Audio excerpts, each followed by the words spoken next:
A kú dédé àsìkò inú gbogbo tí ẹ ti ń gbọ́ mi ẹ̀dẹ̀ kó àbọ̀ sí Yorùbá Classroom.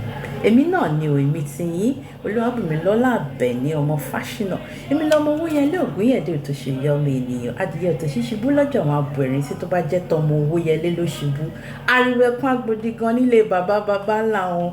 Ní kíláàsì lẹ́nìí nǹkan tá a fẹ́ sọ ọ̀rọ̀ lórí ẹ̀ ni pé a particular kind of ìyàwó. Gbogbo ala máa ń gbọ́ ìyàwó ọ̀sìngín ni o, ìyàwó ọ̀sìngín ni o, ìyàwó ọ̀sìngín, ìyàwó ọ̀sìngín. Irú ìyàwó wo gan-an là ń pè ní ìyàwó ọ̀sìngín? Ìyá ẹ jẹ́ kí n yọ ọ̀sọ̀ fún yín. A mọ̀ pé oríṣiríṣi ìyàwó ló wà tá à ń gbé wọlé. Ó lè ti fọkọ rí tó fọkọ míì. Ó lè ti bímọ rí tó ṣẹ̀ṣẹ̀ wá ń lọ́kọ. Wọ́n lè ti túká pẹ̀lú ọkọ tó fẹ́ lọ́jọ́ àárọ̀ ẹ̀ kí wọ́n ti túká kó wá fẹ́ mi.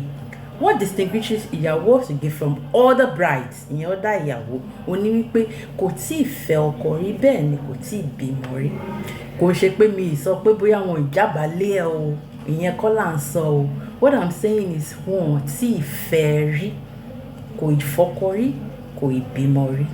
Òun là ń pè ní ìyàwó ọ̀sìngín. Tó o bá mọ̀ tẹ́lẹ̀, òun ló ti mọ̀ yẹn. Tó bá níbo ló ti mọ̀, sọ fún wọn pé the Yoruba Classroom ni pẹ̀lú Omidan Àbẹ̀ní.